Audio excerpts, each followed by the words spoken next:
This is Uriel's Word, a lightworker's journey, a nonfiction book. This is episode 2, September 12th, recording, 2025. I'll be posting serial episodes once or twice a week on YouTube or Patreon, I hope. This nonfiction book is dedicated to all the valiant starseeds, lightworkers, healers, shamans, spiritual warriors, mystics, peacemakers, and seers, old and young, and their intrepid helpers, who have come here in the service of humanity at this time of great change. Disclaimer: all persons' names have been changed.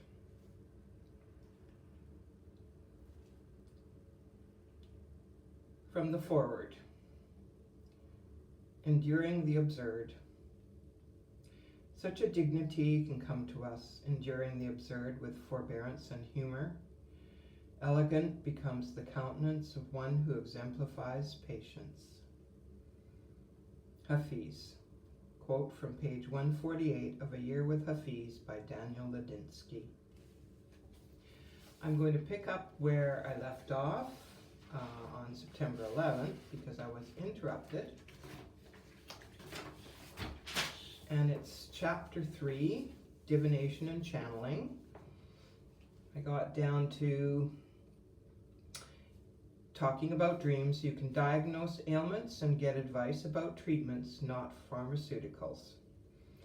You can have a painting show, visit a library, be a shaman, listen to a wise man or woman. This quote is from Transcendent Dreaming, a book by Christina Donnell, PhD, page 115, Dream 10. Transcendent living in a linear world.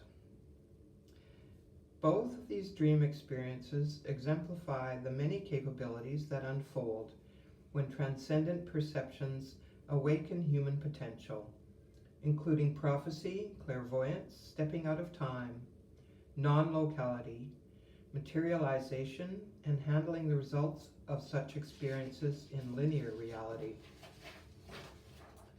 Curiously, almost all individuals who have transcendent capabilities, in brackets, siddhis, S-I-D-D-H-I-S,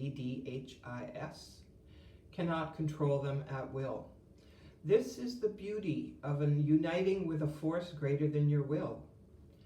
And from Doris Lessing's, I like this observation. Long after an experience, it is seen quite differently. April 2nd, 1993, book 22, page 189. Quote, dreamt I was a dreamer, like that was my personal and societal valuable function, my job. End quote. January 4th, 1991, book 15, page 144 to 147. I dreamt last night that I looked out a window. I'd been at an imaginative clothes and object shop just prior, and the scene out the window was the beach and sea, big waves and breakers, the sea a pale jade green and opaque white. And I saw a young boy, he was 7 to 10 years old, being tossed and rolled by the sea, the waves lifting him and turning him under and up. His hair was blonde and his eyes wide open, staring, green like the sea. I was too shocked to move. I thought he must be dead. He looked dead. And besides, what could I do? Rescue him? I went inside. Had I been out? And the phone rang, and a friend of the dead blonde boy's told me to open his secret treasure chest with these shell things, a variety of them that I had no idea about. He said to just do it. It was important, and that you just press them into key places. So I did this. I don't know how I knew where to press, and with what shell to which spot, but I did a series of these unlockings, and then the chest, like an old wooden Chinese inlaid box, opened to reveal many, many small, exquisitely carved and crafted figurines of all kinds of animals in all kinds of natural materials. ivory, wood, stone, metal, glass, porcelain. They were beautiful. The animal figures were so numerous and beautiful. I wanted to look long. 5 years after this dream, in 1996, I discovered the 44 animal totems by Bear and Company and had utmost confidence in them. Soon after, I created my altar, which has a candle and many small animal figures and found objects. Oh, and the little green guy, sort of insectoid alien Yoda. The only human that's been in there has been Saint Teresa, the little flower, and she showed up in a dream in 2023 to encourage me. This altar is where my little glass hen and my blue ceramic dough are. So many animals: hummingbird, otter, frog, horse, elk, owl, dolphin, bear, monkey, squirrel, and others. Even a raccoon slug, too many to name.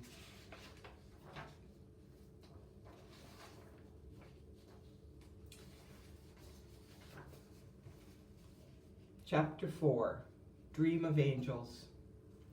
2002. What am I doing? Anyway, one night I dreamt I was standing still in the dark, watching a darkest dark being silently, slowly gliding horizontally in front of me. Its darkness was like a black hole's. He was humanoid, bald-headed, black-winged and robed, and his wings tight to his form, his head leading. He was a malevolent-feeling presence. Then I became aware that close beside me, just behind my right shoulder, was an awesome pillar of sparking, incandescent light. It was immense, and I saw it extended vertically so high it looked infinite. Its energy was tremendous, fiery, electric, alive, and oh, so powerful. It felt like a guardian angel, my protector in the witnessing of this dark being. And I also no doubt of which side I'm on. Since then, I've read descriptions of a pillar of fire in connection with the Ark of the Covenant, and also of Archangel Michael. I've heard it described as the fiery creatures of God, the seraphim, of the sovereignty of the Holy Mother, initiates ascended masters. Later I made a collage of this dream and depicted the pillar of light as a traditional humanoid winged angel of light, attended by the blue deer of the Huichol of Mexico. But that image or any words doesn't convey how awesome, magnificent, and holy this presence was. Years later, reading J.K. Rowling's books, she seemed to capture the essence of the dark figure, that shadow being, that dementor or Death Eater, complete absence of light. There was no interaction, just this slow, silent pantomime, this contrast of good and evil. It was about someone or ones who was defiling my everyday life. I was aware of that, and this dream told me not be afraid, and that light had more power than darkness. It's been a theme: polarities, extreme polarities, duality, opposites. Is it a problem or just what is intrinsic to this 3D earthly existence? It shows up in the yin-yang symbol and in alchemy and tarot. It is a Heyoka, H-E-Y-O-K-A, Lakota shaman theme, this black and white, and shows up in my everyday life in very pointed and often amusing ways.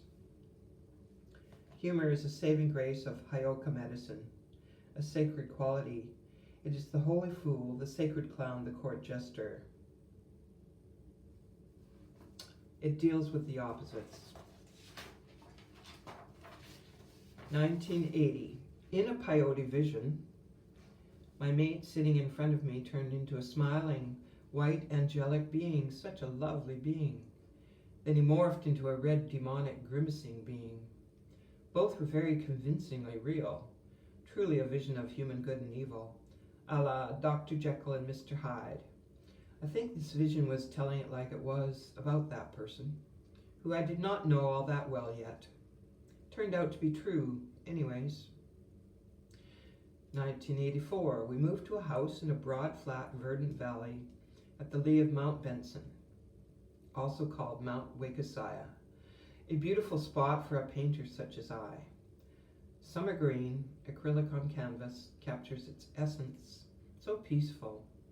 Then later I painted Meditation on the Sound of Gunfire, a large canvas. That peaceful place was randomly assaulted by machine gun fire from a military firing range nearby.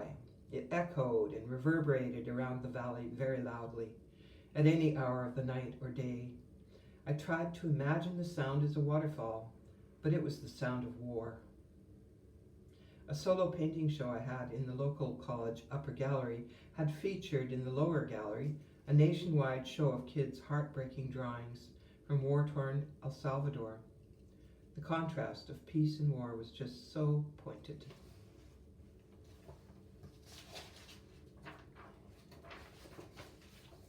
Chapter 5, The Cherry Chocolate. Summer 2005. I got on the number 3 bus heading home to my condo rental suite from downtown Nanaimo. I bought a rare treat, 3 Purdy's chocolate cherries, my favorite. So divine. I sat in front of a young woman and her male friend. She was strikingly beautiful, with flawless fair skin and a thick, blunt-cut shoulder-length hair, dyed the exact color of red velvet cake. After a while, she started to talk to her friend about her very favorite thing, which was Purdy's cherry chocolates, and waxed eloquent about their superior qualities. She went on and on, quite passionately, about how marvelous they are. Internally, I debated for a moment or two about sharing my precious rare treat, so rare because living on welfare barely afforded anything after rent, and not much in the way of food. Then I quietly got one chocolate out and nestled in its frilly white paper cup. I turned around to face her, and on the flat of my palm, silently offered it to her. Her eyes went wide, and silently she accepted it, popped it into her mouth, and enjoyed, eyes closed. She thanked me fervently with such heartfelt sincerity. Her friend just observed. When I was getting off the bus, she again effusively thanked me. I responded, "You're very welcome. That was fun." Later on, I thought about how instantly manifesting is real magic. There was effort and no effort. There were ingredients like enthusiasm, desire, passion, clear sensory memory, timing, and something that is ineffable, perhaps generosity and the joy of sharing. It feels like a natural grace to create magic. Such mutual gratitude with this example and a long-lasting sweet memory.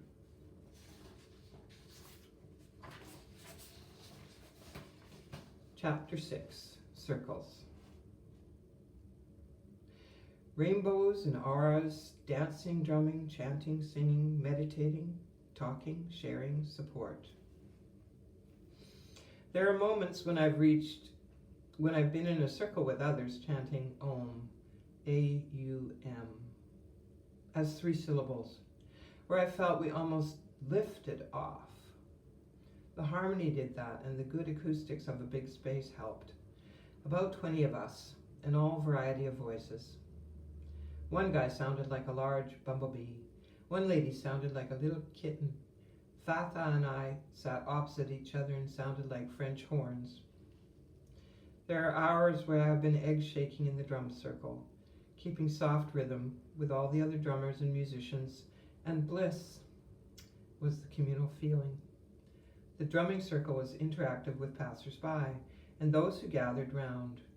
Kids especially were welcomed warmly in to have fun, dance, and play, everyone feeling the live love, such a be-in kind of thing. There are minutes where it felt so sublime to sing in a circle choir with other people. Often it was 25 to 30 people, sometimes more, and we sang folk songs from all nations of planet Earth. There are no barriers with song, which transcends all of that. We sounded beautiful. Altogether, we made that music to uplift.